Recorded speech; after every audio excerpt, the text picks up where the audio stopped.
Good afternoon, everybody, and welcome to another edition of the KFS pregame show. It's your boy GMAC. His name is Mensa, and we are here to preview the Knicks' upcoming matchup against the Phoenix Suns out in the desert in Arizona. The Knicks are coming off a snapping of their two-game winning streak here on this Western Conference trip. It was the first game of what would technically be the West Coast trip. It's the first time the state that they were in has touched the Pacific Ocean. But having said that, the Knicks come in here at 8-8 at, I think, 7th in the Eastern Conference. They're also 5 games out of the 1 seed, and that's kind of a theme with the NBA right now. The Los Angeles Lakers, 4-10, off to one of the worst starts in team history. All the problems in the world are 6 games behind the Jazz for the number 1 seed. There's a lot of parity in the league right now. We will get to the Suns and where they rank in all this parity in just a little bit. I don't have too much to add about the not the Wizards. Why are the Wizards on my mind? I have no idea, Mensa. The Warriors game from Friday night. In fact, it really does come down to a simple, like, some teams make 3-pointers, some teams don't. Some teams have good games, and some teams have Steph Curry, and some teams don't. The only thing I would say is that I found myself kind of encouraged that despite the hard shooting throughout the night, that they got the lead down to 8 at one point in the fourth quarter. And good. I mean, look, a couple threes start to fall. That could have been a 5-point game. Maybe we would have seen at least the interesting finish, but unfortunately it didn't happen.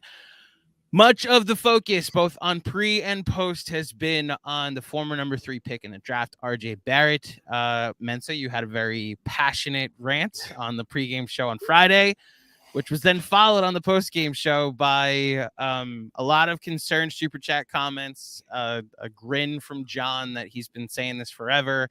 And I really think this is just going to be what this season is, unfortunately. And if you want to just measure it in 4-game sample sizes, you can. He got off to a rough start to the season, was not shooting well at all, then has a 4-game stretch where he went 23 a game on 48% from the field, 46% from 3, and 79% from the line. That was the 4 games before this most recent 4-game sample size that we're all reacting to, in which he is shooting 26% from the field, 4% from 3. He is 1 for his last, I'm trying to do quick math, 1 for his last 2, 7, 16 plus 6 is 22. He's 1 for his last 22 from 3, at least in the last 4 games, and is shooting about 70% from the line, 13 points per game. I don't want to pile on this guy going forward. I would like it if we could just not have the extreme take either way. Having said that, I am doing this pregame show, which I should mention is being pre-recorded. As you can see on the bottom, this is not live. This is a pre-recorded live stream that there's a video where we're going to broadcast live later. I actually have wanted to experiment with what this looks like, because maybe we'll do this with all KFS videos if it works out. But Mensa, you had your rant on Friday. Then he had that performance. How you doing? And you'll have the last word on the state of the RJ Barrett hive right now. It's the same thing for me. A lot of RJ Barrett struggles, let's not even say a lot. Most of RJ Barrett struggles are coming down to the fact that he is not having a good year, and it's probably a talent thing at this point, because we can't keep getting off to these slow starts and the ups and the downs. However, it's still more the same from the coaching staff, where we do not design plays for this guy. We don't do anything. It's really just, all right, RJ, let's see what you got. Maybe you're hot tonight. Maybe you're not. And that from a development standpoint is less than ideal for a guy who isn't one of the, 7 to 12 most talented players on the planet, where you need to invest more of your scheming into getting these guys going. And then also, before the season came out, we knew that the first 20 games were going to be tough, not for RJ Barrett, but for the Knicks. So if we knew that the first 20 games were going to be tough, that means that some players were going to struggle. So RJ Barrett happens to be the guy who is struggling. Mitchell Robinson is out with an injury. So we can make excuses all day and all night, but I do think that while RJ Barrett struggles are a majority on him, we can look at them and say this is how we can look at it and say this is how the Knicks as an organization are mired in mediocrity and failing, because we take a guy who we've invested so much into and do very little for him. And it continues to be the case game after game after game. And of course, he's going to struggle. But like I was saying, it's not just an RJ Barrett thing. It's also an Emmanuel Quickly thing. It's also a Quentin Grimes thing. And it's also an Obi Toppin thing. RJ struggles are his own. I will never deny that. They are. But also, what are we doing as a franchise to lift these guys up besides giving them minutes? It's Kevin Knox theory, and that's just where I'll leave it. It's tough to leave it there. Kevin Knox theory. Kevin Knox isn't playing in the NBA right now consistent minutes. That might have just been like certain guys are destined to play minutes and some guys aren't. You know, like it's not like we've lowered the bar so much with RJ. It went from he's a cornerstone, could be like a future all-star, multiple time all-star, to maybe he makes one or two one day, to third or fourth best guy in a good team. So we were talking about him being a sixth man potentially on the last show. Like the bar continues to be lowered, and to say it's like, I just don't know that there's a magical playbook that's like, okay, RJ, you're now shooting 35% from three. You know, it really does come down to he's a streaky guy. He'll have 4 games on and 4 games off. This team, like you said, is mired in mediocrity, which is the better point about this. All of the reacting in either direction that this fan base has done, they are 8-8. The New York Knicks are 8-8 this season. They are not 4 and 12. They're not 0-16. They are 8-8. That they would make the playoffs most football years. You know, like that's literally what the Knicks are this season. They're the Jeff Fisher special. Right. Like they're a 500 team. That's what it's going to be this year. They're playing the Suns today as we transition. The Suns, all of their metrics are so good. This is such a good basketball team. And that's the overall metrics. They're even better at home. They're 9-6 on the season. They're 7-1 at home. They got off to a hot start. They won 5 in a row earlier in the year. And they've been back and forth since. In their last 10, they're 5-5, but overall they've lost 5 of their last 9. But like they've been back and forth.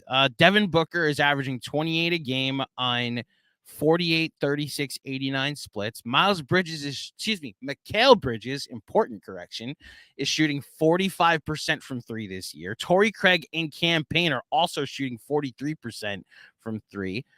Those Suns are top 5 in offensive rating, net rating, assist percentage, assist turnover ratio. They never turn the ball over.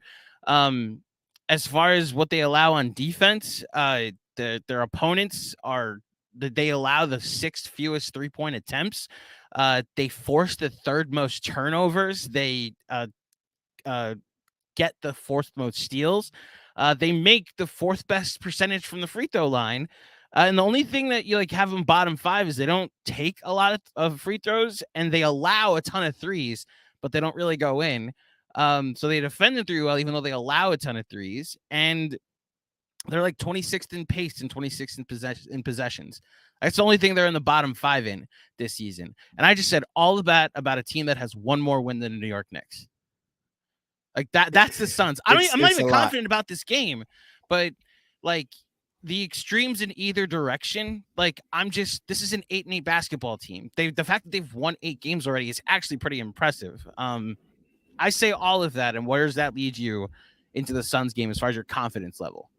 I'm not confident in the Tom Thibodeau coach New York Knicks. Like, it doesn't matter who we're playing. I just don't have confidence in these guys to do anything, because the effort has not been there this season. And if the effort was there this season, I would be able. You really don't think the effort's been there, especially on this trip? On the West Coast trip, okay, yeah, after the meeting, but like after watching that Oklahoma City game in person, that is not something that we should be expecting. The Detroit game, like we're reacting and this is why it's kind of hard to like have like rational takes, because we react on a game by game basis. Right. But the Knicks' effort recently has been good, but I don't think their effort has been there over the stretch of it's an 8-8 over 16 games, at least not the way that I was accustomed to in the We Here season, where I knew those guys every single night were going to come out and try and play their best. What their best looked like when it came to hitting shots was different, but I knew that the effort was going to be there on defense. I knew the effort was going to be there in general, right? So I'm not too sure about this team's effort. So that's why I'm not very confident in them. Phoenix is not an easy place to win for basically anybody. This is a team last year that went 64-18. Mm-hmm. So this year they're 9-6. They're still playing good basketball. They don't have Chris Paul tonight, so it should be it's a winnable game. But I never know which Knicks are going to show up. So that's just kind of where my confidence is, and especially against a team that's good, I'm not too confident in the Knicks having a victory today. I'm also not too confident.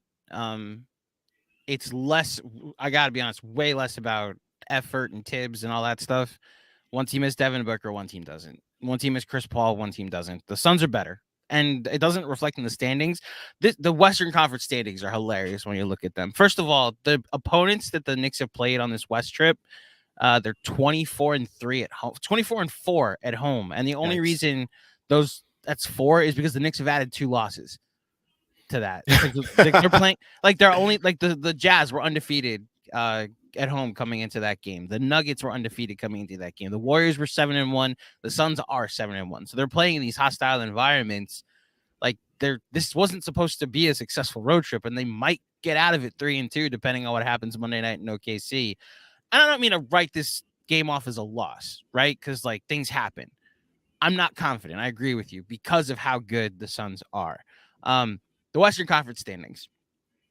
So the Suns are 9-6. They're the 4 seed right now. If they were to lose today, they could drop all the way down to 9. And if they were to win today, they could get as high as the 2 seed. Right now, the Jazz are 12-6 and the 1 seed. Every team in the top 6 has 6 losses exactly. And then the Kings, who have won 5 in a row, have 6 losses. They're the 8th seed, but they're behind the Clippers, who are 10-7.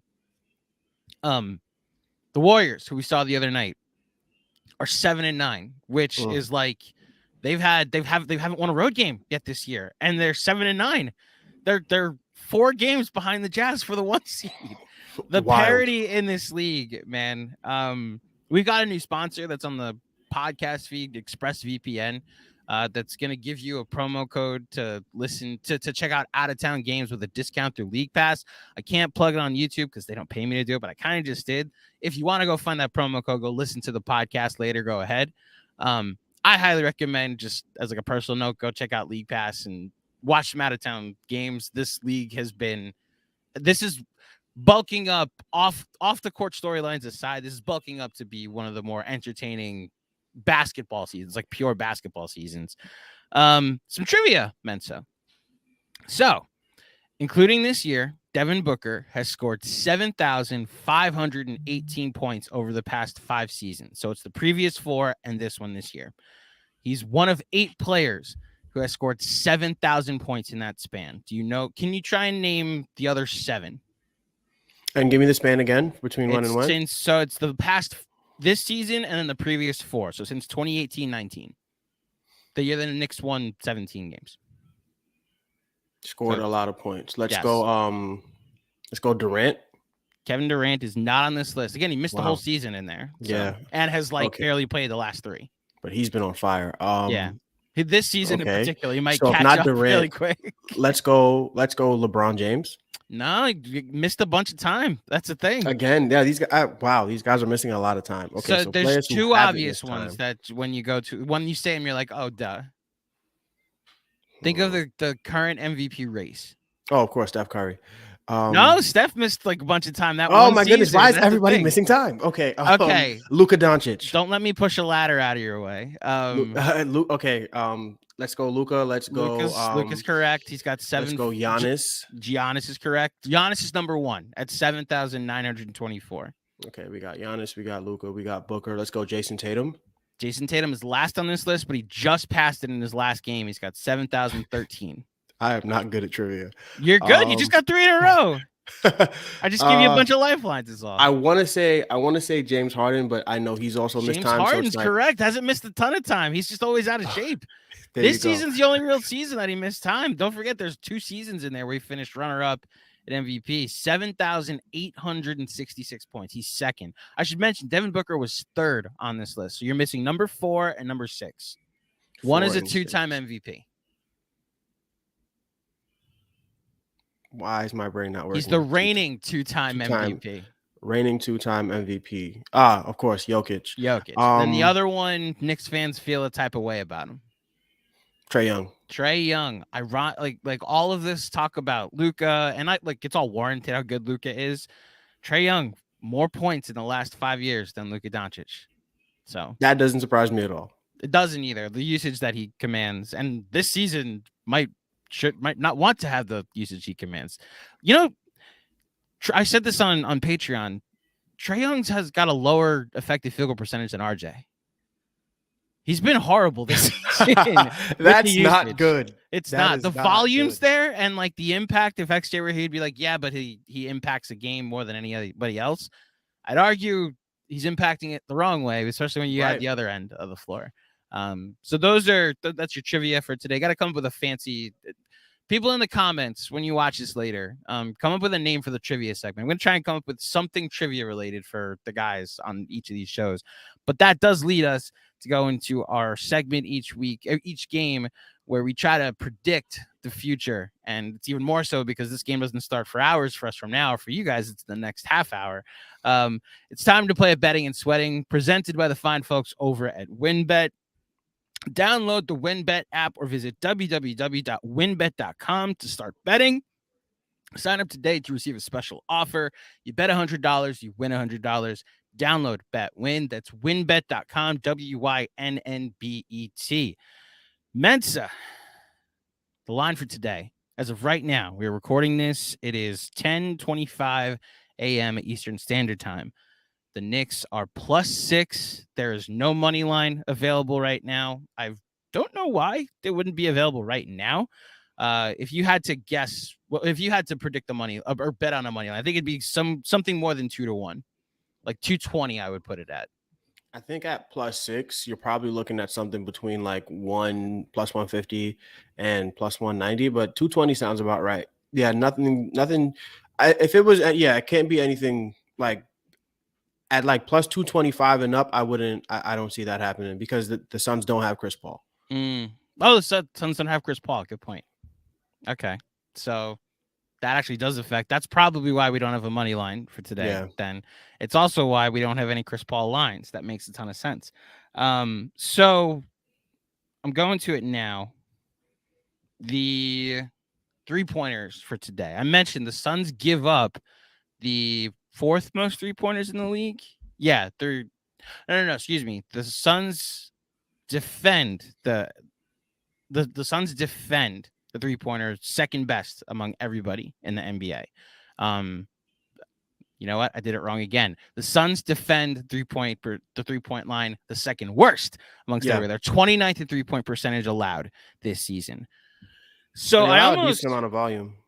They do allow a decent amount of the 6th fewest, actually. So it's not a ton of volume, but it's also because they defend it. They haven't played a ton of teams, I guess, that hit it really well. That's actually a weird correlation that they allow the 6th fewest, but when they allow threes, like why don't teams just jack it up? Like we have been watching all season. It's funny. It's also the Knicks are last, obviously, in 3-pointers allowed this season. They allow over 43s a game attempted. The 13th in defending the 3. So all of this like packing the paint isn't working. That's what's going to keep Tibbs continuing to pack the paint, where it's like we're only allowing the 13th most. Like it's going to happen. And of course, the Knicks are last in the NBA in points in the paint allowed this season. Having said that, where are you leaning today? Because I actually wonder if this is a game for RJ Barrett to get hot from 3, especially against a team like the Suns. If Jalen Brunson can hit a couple threes, we've seen Julius Randle hit a bunch of threes lately. Where are you leaning with your betting and sweating pick? Definitely not leaning RJ Barrett because not even just his recent struggles, but he's the most likely to draw the Mikal Bridges matchup on defense. Good And point. yeah, that doesn't go well for anybody. So I would have, but yeah, so WynnBet doesn't have the actual like player prop lines up right now, but I would have leaned just going with trends. I would have leaned RJ Barrett points under, but right now that's not available. So I'm going to go with one of my favorite bets, which is the first half spread. I think the Suns are favored -3.5. I think the Suns win the first half by more than 4 points. So that's where I'm going. Gotcha. So repeat that because I was reading. You said the first half spread. Yeah, so it should be under halves, like first half next Mm, to. mm. You don't have Hold it on a up. I have second. It it. does. Give me what you got on yours. Live Yeah. producing, everybody. Okay, so I have Knicks for yeah, so first half point spread at Oh, the minus 11 three and a one. Here half. we go. No, Yeah. it's still not Okay. working. All right, no, it's early for WynnBet. This is why we do this before every game when all the lines are available. Yeah. So So yeah, what do you have for your odds? We'll just read them out loud.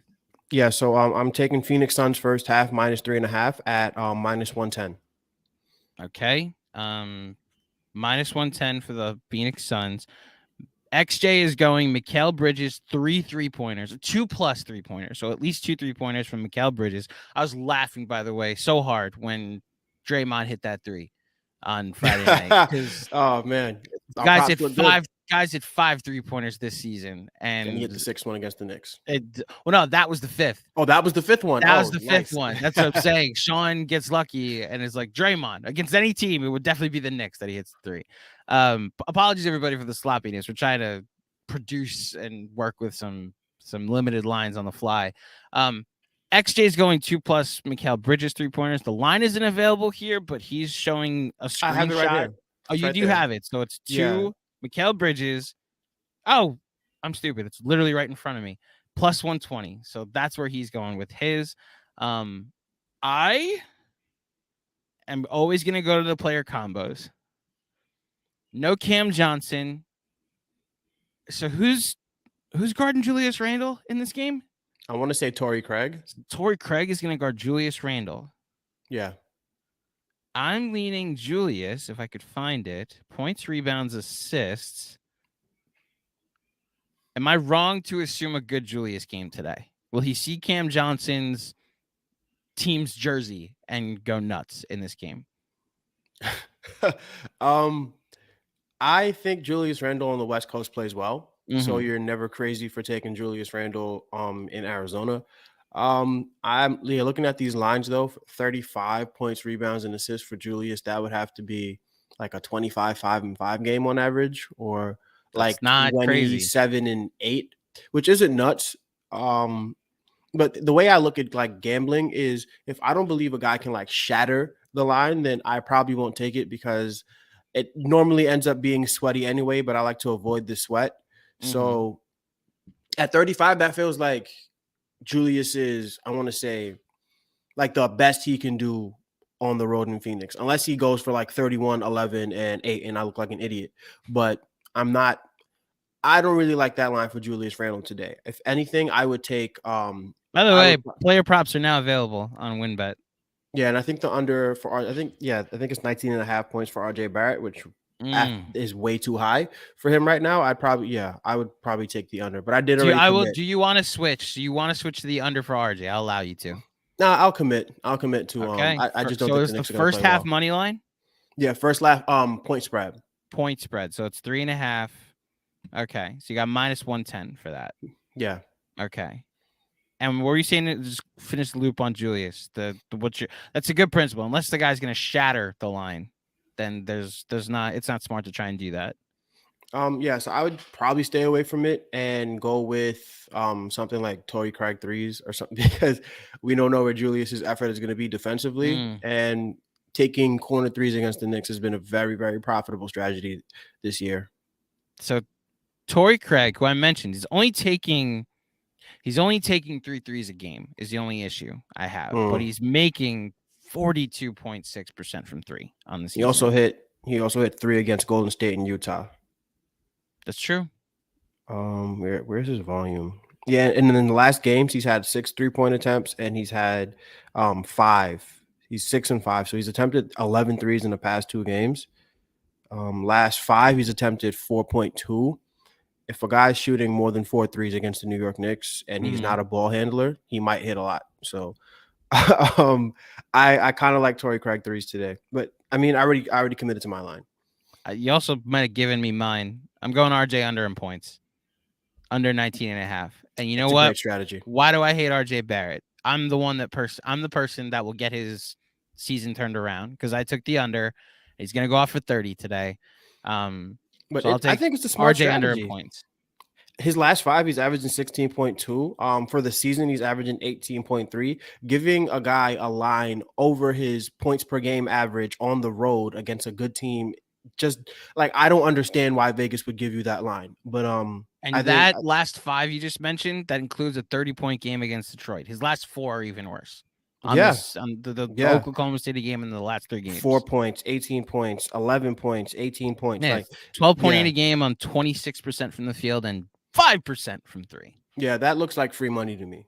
Okay, then I'm going under on the RJ. So let's recap the 5 betting and sweating lines for today as I go. Oh, excuse me. Hold on. As I go back to full screen on this page, the 4 betting and sweating lines for today. XJ is going at least 2 Mikal Bridges 3-pointers, plus 120. That feels like easy money too. Mikal Bridges is only taking 3 threes a game, but against the the volume Knicks, isn't there for him. the Knicks are going to allow him to take more. And then I just realized Sean hasn't mentioned a prop for today, so I'm not going to give Sean a prop. You are taking the Suns minus 3.5 for the first half, so the Suns have to win the first half by at least 4 points. Yeah. Right? Yeah. So the Suns need to be up by 4 at halftime for you. I'm taking RJ Barrett under 19.5 points for the game, something he hasn't done in his last 4 games. Hopefully he snaps out of it and proves me wrong. Can we decide a line for Sean? I feel like a Sean line would be like third quarter minus. He likes the quarter bets. He does. A bet that I really did like for under defense was Mikal Bridges 2 steals at plus 170. I think the Knicks are a sloppy team when it comes to turning the ball over. And Mikal Bridges has those blocks. He has those go-go gadget arms. So 2+. Okay. He's averaging 1 for the season though, so that's kind of. But at almost 2-1 odds against these Knicks, I kind of like. But it doesn't feel like the value pick that I like. Mm-hmm. I hear you. He's averaging 1 block a game. And I think the line, for 1 block is minus 160. Minus 160. 2 blocks is plus 280. This, you might have got me on the steals for Sean. All right, Sean, you're welcome. We're going Mikal Bridges at least 2 steals is plus 170. That actually might be might be logging in and taking this later when we get done recording this. All right, so the 4 lines. 2 3-pointers from Mikal Bridges at plus 120. The first half money line, the first half spread from the Suns, minus 110.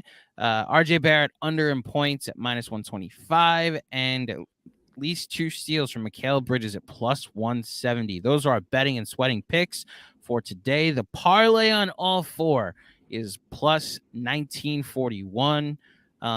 Interesting year in American history. Very interesting. Download the WynnBet app or visit www.wynnbet.com to start winning. Sign up today to receive a special offer. Bet $100, win $100. Download, bet, win. Mensa, any last thoughts before we get out of here? It's going to be a long season for people like me who believe in RJ Barrett very, very much. But also where we are in the season right now, we are 8-8, and we expected this to be a tough stretch for us. Against Phoenix is a very well-coached team. Campaign has been playing well in Chris Paul's absence. So I don't expect the Knicks to do very well in this game, to be honest. But the one thing about Jalen Brunson is that he does well against teams that are not the longest. Campaign and Devin Booker are not the longest backcourt, so we could see a good Jalen Brunson game tonight. But I just think that there's too much there between Mikal Bridges, DeAndre Ayton, and Devin Booker in terms of top line talent to give the Knicks any real shot in this game. So I'm taking Phoenix to win pretty decisively tonight.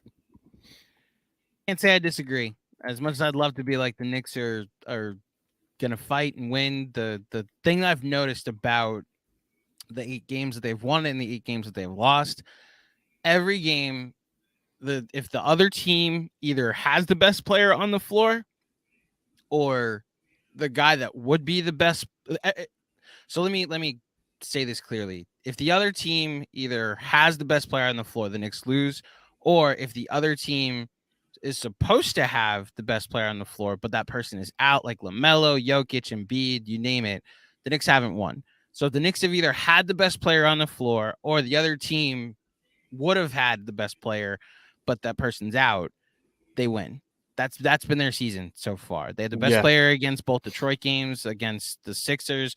I mean, Lauri Markkanen, I guess, is a toss-up, but I would have said I would still take Jalen Brunson over Lauri Markkanen. Yeah. And the way that Denver game went, you could argue Jamal Murray or Michael Porter Jr. against Randall and Brunson, but like Jokic wasn't there. So that's the Knicks pattern this year. They lose to SGA, to Giannis, to Donovan, to Donovan Mitchell, you name it, to Steph Curry. And even though Chris Paul won't be there, Devin Booker will. So I'm going to follow that trend in my prediction for this game. I don't think the Knicks win, and I really do wonder how close this game actually is. Like a late cover, maybe we get a close game in the fourth quarter. I'd be shocked if like something that hasn't happened yet would have to happen in order for this to be close in my eyes. But we'll see. Knicks take on the Phoenix Suns today at 3:30 p.m. Eastern Standard Time. Stay tuned after the game to the KFS post-game show, which will be hosted by Jonathan Macri and Jeremy Cohen. It's our normal Monday morning pod that's going to be recorded on Sunday night, but it's going to be live streamed as part of the post-game show. So all your super chats, if you got questions about Emmanuel Quickley and Obi Toppin and potentially extending them, Jeremy has his spreadsheets ready. And also, Zach LaVine made some interesting comments the other day. I'm sure Mensa, when we have pregame fodder this season, he might come up as a name that the Knicks could potentially be involved in for a trade. But stay tuned for that after the game. Thank you for tuning in to this episode of the pregame show. Thank you to Mensa for joining me. Hopefully when people are watching this, Mensa, there's another thing going on. And hopefully it's good news for us. Oh man, listen. A very good chance, knowing my life, that I just put this hat on with the Jets down by 5 touchdowns. I'm hoping that my optimism today has been rewarded at this point when you are all watching this. And I wish you the best of luck as well. I'll just say really quickly, the only reason why the Jets lost that game the first time is because Zach Wilson imploded and shit the bed. I don't think that happens today. And I know Mac Jones has, you know, a lot of diapers in the hamper right now. So, man, there you just set us up that we could be saying this live in a couple hours as the Jets are down by 3 touchdowns and Mac Jones has all 3 of them. But we'll see. I've famous last words. Exactly, quite literally. Thank you everybody for tuning in. If you dig the show, please give us a subscribe and like the video. We do this an hour before every Knicks game, so please tune in every time and check us out. Until next time, enjoy the game today. Go Knicks. Knicks Nation. Let's ride.